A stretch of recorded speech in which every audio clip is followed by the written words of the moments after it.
Show on road. So I believe last time we did a little excursus on Yohanan Kohen Gadol, and we are up to Yose ben Yoezer and Yose ben Yohanan. Does that sound right? Okay. Oh, I had a question actually. Yeah, go for it. Okay. You're telling me that Yohanan Kohen Gadol went off the derech, and so he gets scrubbed. Mm-hmm. What about Elisha ben Abuya? Oh, that's a great question. We're going to get to that because Elisha ben Abuya is He's in Pirkei Avot. So right. So I was thinking about this, like Elisha ben Abuya did not get scrubbed. Definitely. Excellent. Excellent. And Rebbe Meir is like, Rebbe Meir's still learning from him, but everybody's like, you can't learn from that guy. Rebbe Meir's different. Right. You know? Yeah. It's unfair for me to say, but I want you to hold it because I have like a whole thing on when we get to that. Okay. But excellent point. Very fair, very astute. Okay, so we are up to, we'll do Mishnah Dalet and Hey. Let's see if we can squeeze them both in. Yose ben Yoezer ish straight of Yose ben Yohanan ish Yerushalmi Kiblu mihem. So Yose ben Yoezer and Yose ben Yohanan received it from them. Yose ben Yoezer ish straight of Omer. So what does Yose ben Yoezer say? Yehi beis chab beis vad lechachamim. Your house should be a meeting place for the chachamim. V'havet misabek ba'afer raglehem. And you should cling to the dust of their feet, and drink thirstily of their words. Okay, who can identify the glaring textual problem with the first sentence in this Mishnah, which I will read again? Yose ben Yoezer is straight of Yose ben Yohanan. Received the tradition from them. Exactly. Excellent. 50 points for Gryffindor. What's the problem? I'm a Slytherin guy. Right. So by Antigonus, what does it say? Antigonus Yishocho Kibu Mishimon Hatzadik. Right. Antigonus is the next link in the chain. So it should have been Yose ben Yoezer and Yose ben Yohanan Kibu mi Antigonus Yishocho or Kibu. Kibu means like the guy that they scrubbed wasn't quite scrubbed. Right. So there's not a lot of great answers to this. Maybe they were makabel from Antigonus and from Shimon HaTzadik or from Yohanan Kohen Gadol or whatever the case may be. Or maybe it's from the students of Antigonus Yisocho, right? We don't we've expunged them too, right? We expunged the Tzedukim and the Baitusim, who are maybe the students of Antigonus Yisocho. But yes, I think it's important to point that out. So what is Yose ben Yoezer telling us? Your house should be a meeting place for the Chachamim. Why would Yose ben Yoezer be telling us such a thing? It's Nogea for Hanukkah. In Yane Diyoma. Because you know where you can't meet? In the base Knesset, in public, and anywhere else. Congregating to learn Torah is forbidden. So if you can't go to the shul, were they specifically contemporaries of Hanukkah? Yes. The Yose ben Yoezer and Yose ben Yohanan are exactly our time period. In fact, we're going to see, unfortunately, members of Yose ben Yoezer's own family were Hellenized and were part of his own downfall during the persecutions of Hanukkah. So this is highly topical, and the persecution part of that involved the fact that it's forbidden to teach Torah, certainly in public, and it's forbidden to congregate and learn Torah in yeshiva, so you don't have any other option. You're maybe putting yourself at risk even to do this. But remember, we're talking to the elites, we're talking to the avos over here, so you should be willing to make your home a place to have the rabbis get together and learn Torah. Should be a beis vad, right? Beis vad l'chachamim. And then Misaviv ba'afar raglehem the haveshosa b'tamas divreim. So the only other thing I'll point out over here is that every Mishnah we have so far are in groups of threes. The next Mishnah is no different, and part of the reason for that, I believe, is because these Mishnayos are meant to be memorized. It's a question of when this was actually committed into writing. But if you know that every Mishnah is in bunches of threes, it's easier to memorize. What else do we have for Yose? Okay, well, let's do, I guess, a little historical background over here. This is the beginning of what's known as the zugos, the pairs. So the Mishnah Chagiga tells us that the people that are being listed now 2 by 2 in every subsequent Mishnah, the first one is the Nasi and the second one is the Av Beis Din. There's a couple reasons that is interesting. First of all, we're used to the Nasi being sort of in place of the king, but this is we're going to see this person is not necessarily as applicable to, but as we continue for the next several zugos, why do you need to have a nasi if you have kings, right? The Hasmoneans, the Hashmonaim became the kings of the Jews. So you have a nasi and you have a king functioning at the same time.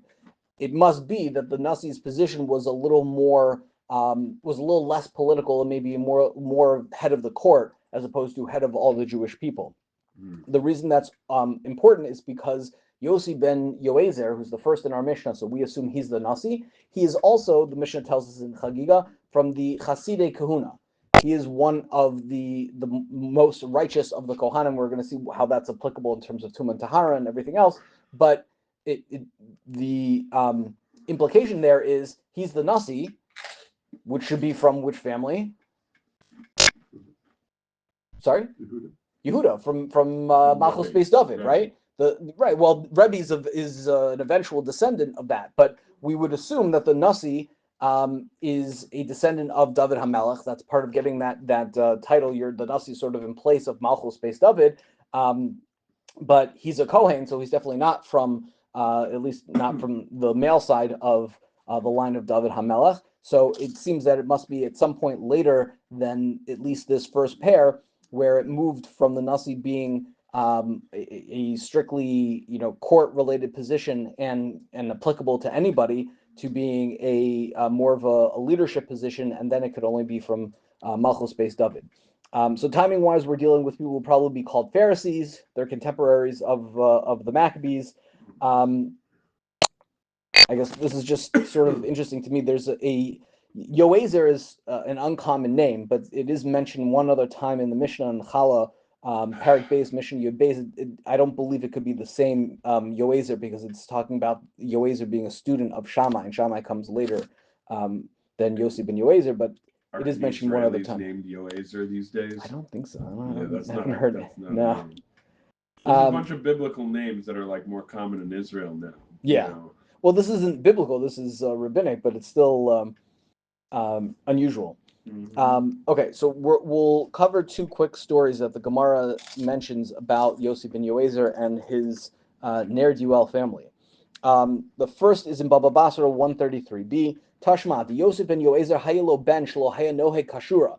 Yose ben Yoezer had a son who was didn't follow in his father's footsteps. Let's say, not acting properly. It says, Havale Elisa de dinare kam akadshe. So Yose ben Yoezer didn't want his ne'er-do-well son to inherit him.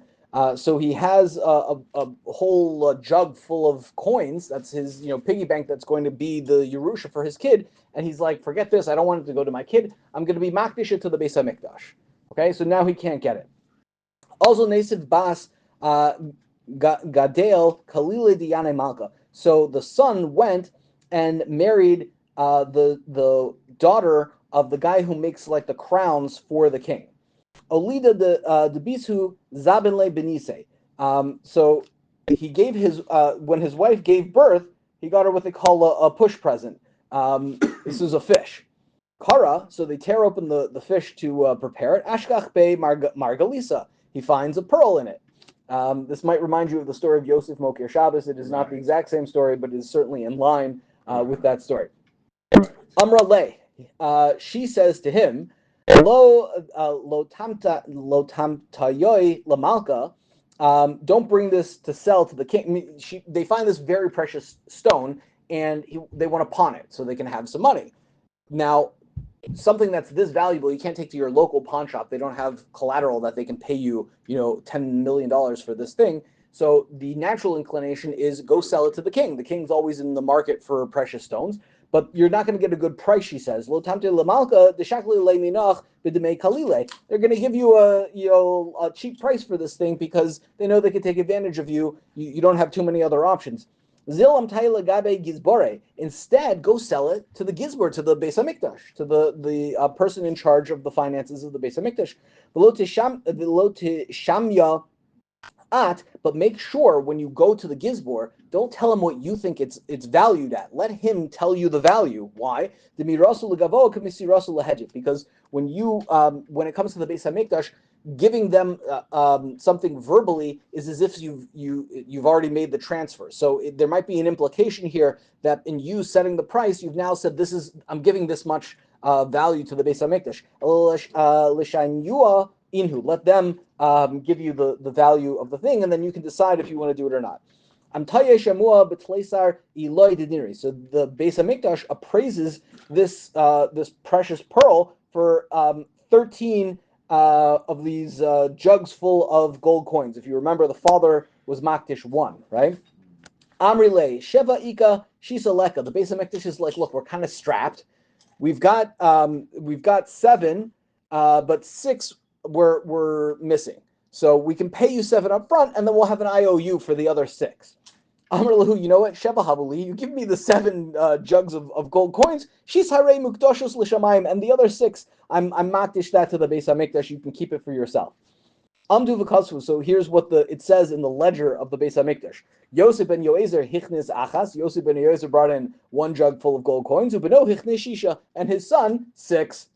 V'iga da amri, or another way to put it is Yose ben Yoezer hichnis achas. Yose ben Yoezer gave us 1 jug of gold coins, but Ubeno hotzi sheva. His son walked away with 7. Right? That's sort of the upshot of. I don't like that story because, first of all, the whole thing happens with a deus ex machina. What do you mean? Okay, like he would have been properly disinherited if God hadn't thrown the pearl into like the fish. Right. And like let's say Yose ben Yoezer like he married the girl in response to his father disinheriting him. It's not clear from the story. Clear. Yeah. Because like if he's just like, hey, I need to get married, I'll get this daughter of a craftsman. Like who knows? The story he might have wound up finding the pearl anyway. Right. Right. Like why is the Gemara connecting those 2 events? It's fair. I don't have a lot of good insights into that story, but I do have a good insight into a different story that to me was very perplexing for a long time. The Yerushalmi Kiddushin. This is Perek Aleph Mishnah Zayin. The Gemara is discussing Kibbud Av V'Em and the extent that you have to go through to be Mekayim the mitzvah of Kibbud Av V'Em, and it tells. Oh, I know what you're talking about. You know this one? Yeah. What is it? Go ahead. Okay. This one always bothered me, and I think I have a good explanation. Imosha Rabbi Shmuel, boss of Amra, the mother of Rabbi Shmuel, comes to the Chachamim and she says, "The Kabla Allah l'Rabosenu, Amru Garu B'Yishmael B'ni." So she gathers the rabbis and she says, "I want you to chew out my son Yishmael.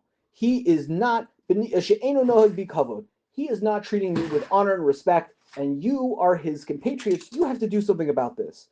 But also shah niskarmu pneim shel Rabosenu. That time the faces of the rabbis were blackened like a black pot. They felt very embarrassed. Like Rabbi Shmuel is the Gadol Hador, and his mother showing up in the Beis Medrash like you guys have to do something about Yishmael. My son, he is awful.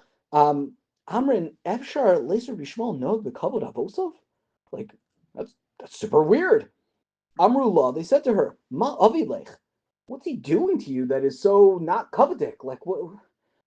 Amra, she says, Kad nafik mi beis vada, when he comes back from yeshiva, anaboy mishazga raglohe, mishasi mehen, when he comes back from yeshiva, I want to wash his feet and drink from the water that runs off his feet, v'lo shavigli, and he refuses to allow me. What chutzpah, what a terrible thing that he would do.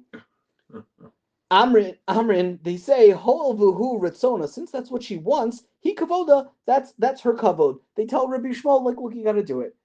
What in the world does that story mean? That sounds disgusting. That was not the story that I thought it was going to be. Okay. I'm going to offer you. Please. I've heard the story, right? You've heard the story. Okay. Yeah, I don't know. Is it not weird? It's weird. It's weird. I don't know. Not so weird. I think that it's just.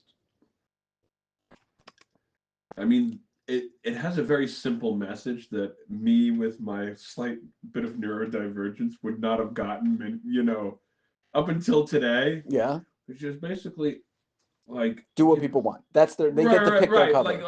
Like don't decide for people what's good for them. Okay, I hear that, and that's probably how I've read it for the longest time. All people are just your mother and your wife.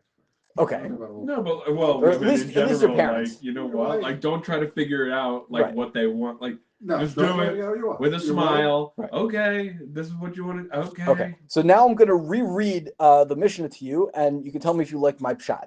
Yose ben Yoezer istreda omer. Yehi beischa beisvad lechachamim. We addressed that. V'hava misabek ba'ofer raglehem. V'hava shose so bit trying to sama do it es literally. divrehem. What is it? What does it say? Cling to the dust of their feet and drink thirstily of their words. I want to read this whole story as speaking in code. She's saying she doesn't say when he comes back from the store, when he comes back from yeshiva, I want to wash his feet and drink the water. What does that mean? I want to be misabek ba'afer raglo and shosabit sama. I want to learn the Torah. That he just came back from yeshiva. Teach Very me your good. Torah. Right. He doesn't want to teach her the Torah, and that's not kavadik. I know I'm the lady, whatever it is. You came back from yeshiva. What'd you very learn in beautiful. yeshiva? I Right? really like it. And he's So refusing. you're and saying so that we should take this as a thing that if a woman wants to learn Torah, anything she wants. Certainly that, but even Allah has come with the mother and the right? mother and your wife. Not the mother. So that's how I would understand the Yerushalmi Kiddushin there. That's really interesting. I like that. Thank What's you. your own shot, baby? Can we push into one more Mishnah, or Yeah, should Go we? for it. Okay. Yose ben Yohanan ishu shalayim omer. So now the Yose ben Yohanan is the Av Beis Din, and he has a few very interesting things to say. Yehi beischa pasuach lirvacha. Let your house be open wide. The anim b'nei beisecha, and let poor people be your ben bias, right? They should be common in your home. Va'al tar besicha im ha'isha, and don't speak excessively or very much with a woman or the woman, ha'isha. And now the Mishnah continues, Be'ishto amro, that's talking about his wife. Kal v'chomer be'eshes chavero, so much more so, we can extrapolate the logic to the wife of his friend. Mikan amru chachamim, from here the rabbis say, Kol zman she'adam mar b'sicha im ha'isha, anytime that a person speaks excessively with a woman, gorim ra la'atzmo, he causes bad for himself. Uboto midivrei Torah, and he is mavatal learning Torah. V'sofo yorish gehenim, and in the end he will go to hell. Okay, let's see how I can tap dance around this one a little bit. First of all, it seems to me that this Mishnah is in contrast, or in dialogue, we'll say, with the Mishnah before it. The Mishnah before says something about your home, right? Your home should be the meeting place of the Chachamim. Not necessarily so, says Yose ben Yohanan. Let your home be open to everyone. Beischa pasuach lirvacha. Let it be open wide. Anybody who wants to come can come. That's item number one. Item number two, you know what else you should do once you're allowing anyone into your home? You should make your home, you should make poor people the members of your home. So there's a lot to unpack over here. Number one, in the ancient world, poverty was a sign of the fact that the gods did not favor you. Most people in the ancient world did not engage in charity. That was almost a taboo. If the gods are cursing India, them, it's still that way. Yeah, that is the Hindu. Right, that's the case that they're in, right? Right? If people who are fabulously wealthy and people who are abject poverty, and people are like, yeah, that's right. That's their lot in life, and even worse, far be it for me to do something against the will of the gods. The gods decided this person should be poor, and I'm going to give them my money. But that's crazy. So this is a radical concept to us. Baruch Hashem, it's a very normal, sensical thing to do, but in the ancient world, it was not so. So this is an important milestone that Yose ben Yohanan is mentioning over here, and he's doing again the highest form of tzedakah. You're not saying that aniyim should be bnei beischa and give them charity, give them a job, right? You aniyim bnei beisecha, meaning like instead of having slaves in your home doing the work for you, hire a Jewish person who needs a job. Right? Make them the people who are working in your home. So that's once your home is open, make sure the people that are servicing those guests who are going to be coming through your home, make sure they are aniyim that you're giving them the opportunity to get a leg up.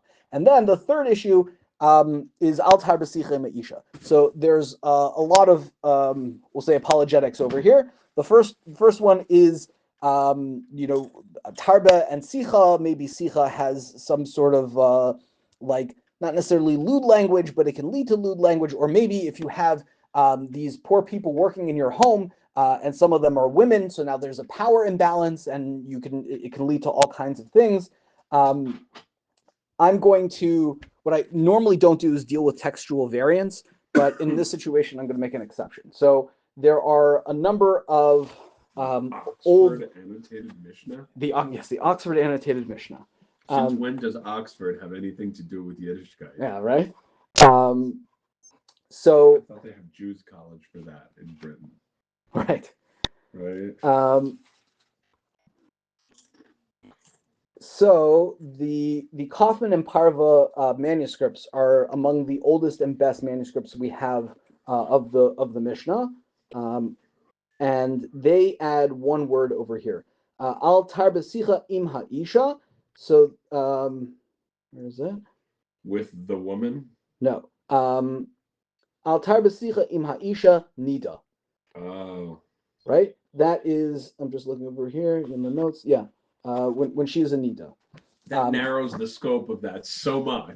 Right. So that's enough of a textual variant to call into play a lot of things. Remember, this Mishnah is not, just like the last Mishnah, is not for the plebeians. It's not for the average Joe. It is for the avos. It is for people who hold themselves to the highest standards of conduct and of Tumah and Tahara.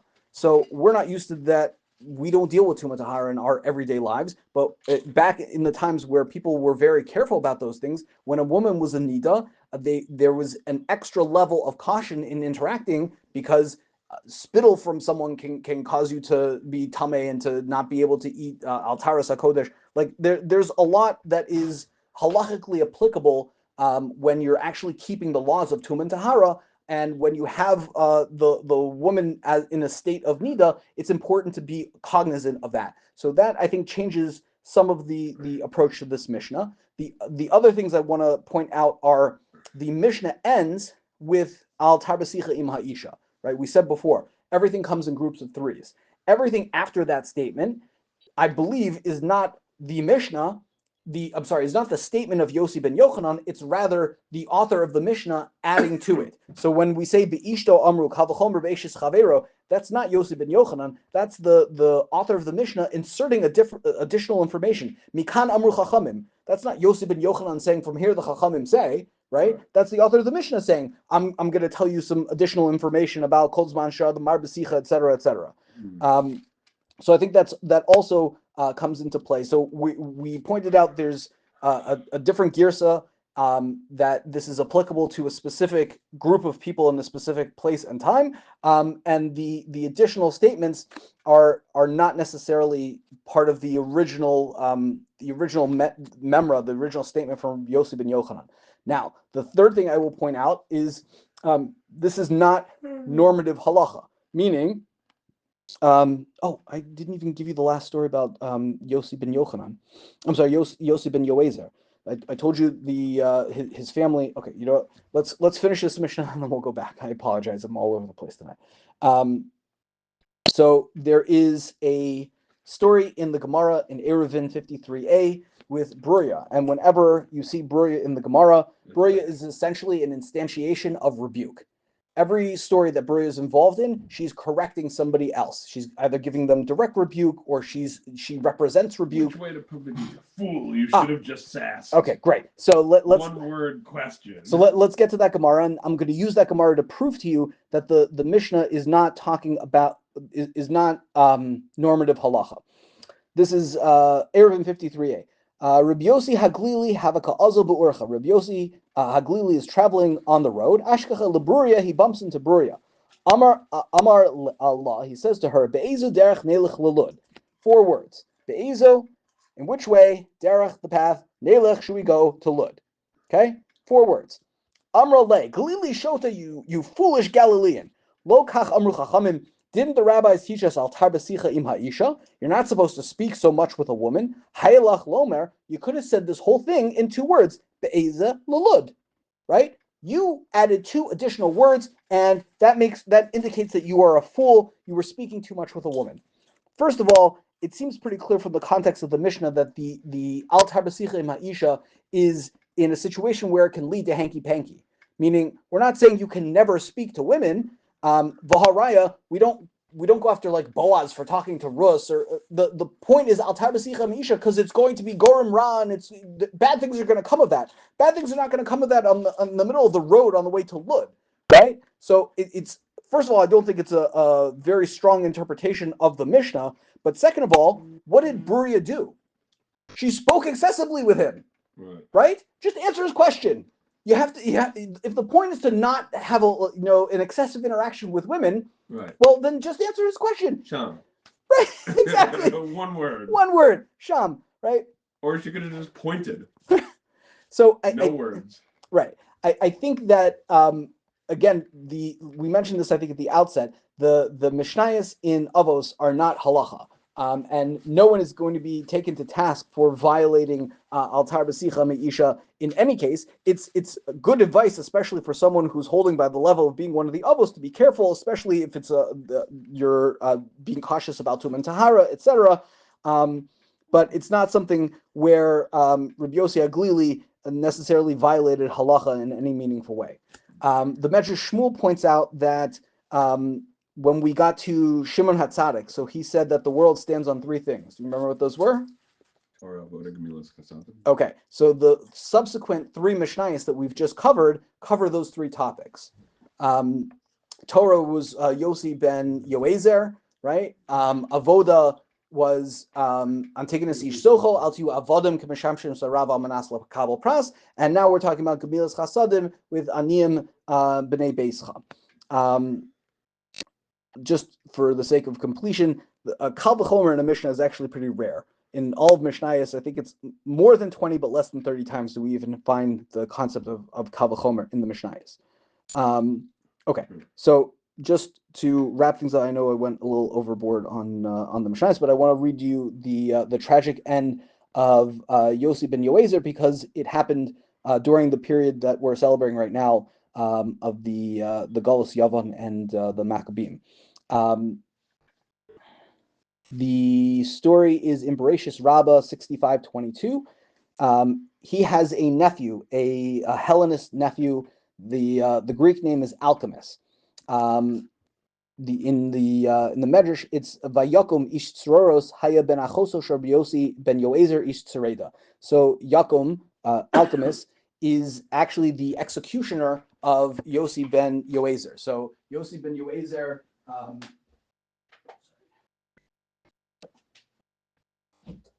Yose ben Yoezer ends up dying al Kiddush Hashem. He's being executed, and his executioner is his nephew. And the nephew is taking the uncle out to be killed. And it's Shabbos, and the nephew is riding on a horse. Azal kumi sharisa lemitztabla, and Yose ben Yoezer unfortunately is taking out the implements that they're going to use to kill him. Amarle chamisusi de'akavi mari v'chamisusach de'akavi marach. Look at my ride compared to your ride, right? The nephew is mocking his uncle and saying, I'm here on a horse, and you're there schlepping the wood that they're going to use to kill you. Pretty good. Amar lo, so Yose ben Yoezer says back to him, Kach l'machisav, kal v'chomer l'osei ritzono. If you get such a nice horse, imagine, and you're angering God, kal v'chomer, for the people who do the will of God, they're going to have much nicer things. Amar lo. Also, Adam Ratzono Yoser Mimcha. What do you mean? Has anybody done the will of God more than you? So Yose ben Yoezer responds, Amar lo, v'imkach lo'osei ritzono. If this is the punishment for someone who does the will of God, kavchol l'machisav, how much more so is the punishment for the one who angers God? Whoa. Nichnas bo hadavar ke'eresh shel achna. That statement penetrated the nephew like venom from a serpent. Halach v'kaim ba'atzmo arba misos bezin. So he goes instantly on the spot, and you know what a Rube Goldberg machine is? Yeah. Like those the mousetrap, right? He makes a Rube Goldberg machine of death. he is Mekayim all 4 misos based in at one time. Skila Srefa Hereg V'chenek. Ma'asa, how did he do it? Hevi Kora Na'atza Ba'eretz. So he brings the beam, sticks it in the ground, V'kasher Ba Nima, V'arach Ha'etzim. So he then surrounds it with a fence of wood on top of stones. V'asa Medura, and he puts a fire down below where he's going to be hung. Lefanav v'na'atzis hacherev be'emsa, and he plants a sword in the middle. V'hitzitz ha'or, the fire starts to consume tachas ha'etzim, underneath the wood, mitachas ha'avanim, under the stones. V'nitla b'kara, now he hangs himself on the by the beam on a noose. V'nechanak, so now he's done chenek. Kidmaso ha'esh nifsaka hanima and nafal ha'esh. So now the rope burns and he falls down into the fire. Kidmaso cherev, but the sword penetrates him. So now he's done cherev. V'nafal alav geder, and the stones now all fall down on top of him. V'nisraf, and now he's burnt and he's stoned. He's got all 4 misos based in one instant. Nisnanim Yose ben Yoezer East Seredet. So this all happened while Yose ben Yoezer is on his way out to the gallows.